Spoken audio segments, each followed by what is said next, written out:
Film की शुरुआत में हम देखते हैं 2065 का समय, जब हमारी दुनिया बहुत एडवांस हो चुकी है और वैज्ञानिकों ने टाइम मशीन की खोज कर ली है, लेकिन उसका बॉस उसे यूज़ करने की परमिशन नहीं दे रहा होता है। वह अपने बॉस को एक डेमो देता है कि ये मशीन डॉगी को लेकर आज से 50 साल पहले जाएगी और 30 सेकंड में वापस लौट आएगी। मशीन में एक डिवाइस लगा होता है लिक्विड के रूप में। अगर ये मशीन वापस नहीं आई तो ये ब्लास्ट हो जाएगी और किसी के हाथों नहीं लगेगी। मशीन जैसे ही 50 साल पहले जाती है तो 30 सेकंड बाद ही उसका कनेक्शन टूट जाता है। फिर हम देखते हैं एक लड़के को जिसे कहीं नौकरी नहीं मिल रही होती है। उसकी एक गर्लफ्रेंड होती है और नौकरी ना मिलने के कारण उसकी शादी में परेशानी आ रही होती है। फिर वह अपने दोस्त पुनीत को फ़ोन करता है जो ज्योतिष का एग्ज़ाम दे रहा होता है। फिर वह दोनों घर पहुंचते हैं। फिर हम अगले सीन में देखते हैं जहां रविशंकर नाम के पुलिस ऑफिसर अपनी टीम के साथ बात कर रहा होता है शहर में बढ़ते क्राइम को लेकर। वह कन्हैया लाल के बारे में बात कर रहा होता है जो शहर के सारे क्राइम करवा रहा था और वह बिजनेसमैन को डरा धमकाकर पैसे की मांग करता था और उसका अगला टारगेट था अनु का बाप। कन्हैया लाल का आदमी उससे उसकी फैमिली की फ़ोटो दिखाकर उसे धमकी देता है कि सारी प्रॉपर्टीज़ के नाम कर दे वरना वो उसके परिवार को जान से मार देगा, लेकिन वह ऐसा करने से मना कर देता है। तो वह अपने बॉस को फ़ोन करता है। कन्हैया लाल उसे 2 दिन का टाइम देता है कि अगर 2 दिन के अंदर उन्होंने प्रॉपर्टी नाम नहीं करी तो उसके परिवार को मार देगा। खैर फिर हम देखते हैं अनु के साथ फ़ोटो में वह लड़का भी होता है। अनु के पिता उससे उस लड़के के बारे में पूछते हैं। अनु बताती है कि उसका नाम इरांगू है और वो उससे प्यार करती है। वह काम तो कुछ करता नहीं था तो वह उसे झूठ बोल देती है कि वह एक स्टॉक मार्केट में काम करता है। उसे अपने ऑफिस में बुलाता है। आज तारीख होती है 13 फरवरी 2015। वह अनु के साथ ऑफिस में पहुंच जाता है, लेकिन उसे स्टॉक मार्केट के बारे में कुछ पता तो था नहीं। अनु के पिता उसी टॉपिक के बारे में डिस्कस कर रहे होते हैं। वह इरांगू को बुलाकर कहते हैं कि अब इस टॉपिक के बारे में डिस्कस करेंगे। वे इरांगू से सवाल करते हैं। इरांगू को स्टॉक मार्केट के बारे में कुछ पता नहीं था तो वह उल्टे सीधे जवाब देता है। वहाँ बैठे सभी लोग उस पर हंसने लगते हैं। अनु वहाँ से रोती हुई बाहर निकल जाती है। अनु के पिता इरांगू को रिजेक्ट कर देते हैं। वह अनु से कहते हैं कि अच्छा आदमी नहीं है, मैं तुम्हें फंसा रहा था झूठ बोलकर। इतने में वहाँ कन्हैया का आदमी आ जाता है प्रॉपर्टी के कागज़ लेने के लिए। अनु के पिता अनु को घर जाने के लिए कहते हैं। वह कहता है कि प्रॉपर्टी के कागज़ तैयार है, लेकिन कन्हैया को मैं मिलकर खुद देना चाहूँगा। उसे रात में एक जगह बुलाता है।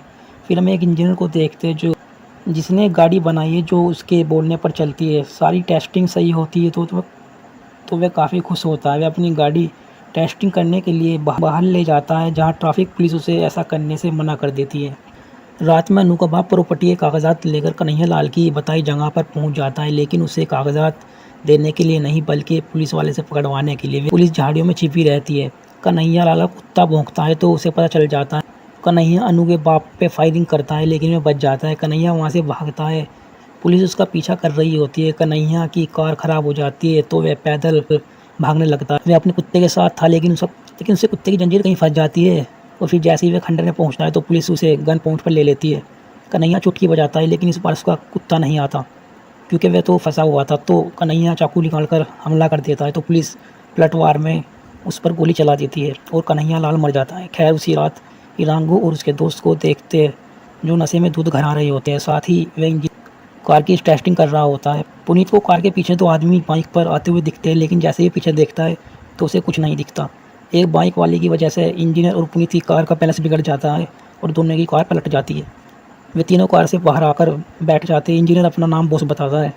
वे बात करते करते सो जाते हैं। फिर हम वहाँ एक तेज़ रोशनी को देखते हैं जो हमने मूवी की शुरुआत में दिखाया गया था, मतलब वहाँ टाइम मशीन आ रही थी। वे तीनों देखकर हैरान हो जाते कि है क्या।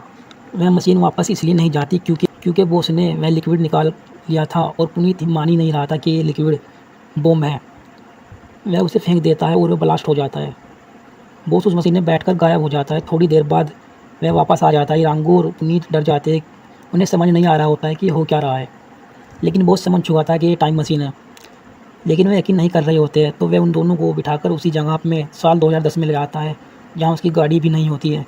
वह वहाँ एक सिक्का दबाते हैं और पुनीत निशानी के लिए वहाँ एक पत्थर रख देता है और फिर वापस आ जाते हैं 2015 में। वहाँ वे खोद कर देखते हैं जहाँ उन्होंने सिक्का दबाया था, तो वह सिक्का उन्हें वहीं दबा हुआ मिलता है जो 5 साल से दबा हुआ था। वे उस मशीन को उठाकर बॉस के घर ले आते हैं। बॉस उन्हें बता रहा होता है कि इससे पास्ट में जा भी सकते हैं और पास्ट को बदल भी सकते हैं। फॉर एग्जांपल इरांगू ने पहली बार अनु को पार्क में देखा था, तभी उसे अनु से प्यार हुआ था। अब अगर पास्ट में जाकर इरांगू को अनु से मिलने ही ना दिया जाए तो आज का दिन बदला हुआ होगा और उनकी शादी किसी और से हो चुकी होगी और उसका बच्चा भी हो चुका होगा, इसलिए हमें पास्ट में जाकर किसी भी चीज़ को छूना नहीं चाहिए। ये सब बातें बॉस समझा ही रहा होता है। इतने में पुनीत ने मशीन की एक चिप निकाल ली होती है। मशीन फोल्ड होकर एक सूटकेस में बदल जाती है और वापस चिप लगाने पर अनफोल्ड हो जाती है। बॉस उन्हें घर भेज देता है और सुबह को आने के लिए कहता है, क्योंकि वह उस मशीन को मांग रहे होते हैं। सुबह होने पर वह दोनों आते हैं तो उन्हें सामने वाली औरत से पता चलता है कि उसे बिजली का झटका लगा है और वह अस्पताल में भर्ती है।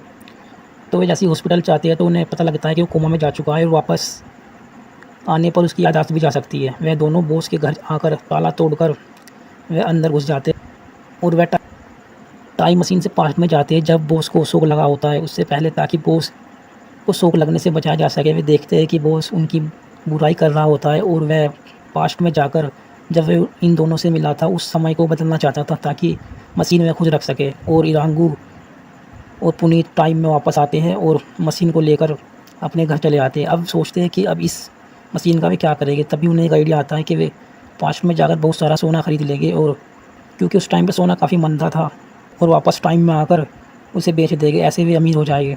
खैर वे ऐसा ही करते हैं। पास्ट में जाकर वे बहुत सारा सोना खरीद लेते हैं एक ज्वेलरी की दुकान से 2500 रुपये में। फिर जैसे ही पैसे देने देते हैं तो ये पैसे आज के समय के होते हैं और उस टाइम पर तो वे चलते नहीं थे। तो पुलिस उनके पीछे पड़ जाती है उन्हें पकड़ने के लिए। जाली नोट चलाने की वजह से प्रेजेंट में आ जाते हैं। फिर उन्हें एक ज़बरदस्त आइडिया आता है कि लोगों का खोया हुआ सामान वापस ढूंढ कर देंगे। ये बात वे अखबार में निकलवा देते हैं। ये पढ़कर वहाँ एक न्यूज़ रिपोर्टर आती है हिडन कैमरा लगाकर। पुनीत ब्लूटूथ के जरिए इरांगू से कनेक्ट रहता है और वह उसे टाइम और जगह बताती है। तो इरांगू उस जगह और टाइम मशीन की मदद से चला जाता है और उसे पता लगता है कि वह एक रिपोर्टर है और उसने चैन अपने हाथ में ही बांध रखी होती है। तो वह उसे उसकी असलियत बता देता है। ये टीवी पर सब देख रहे होते हैं।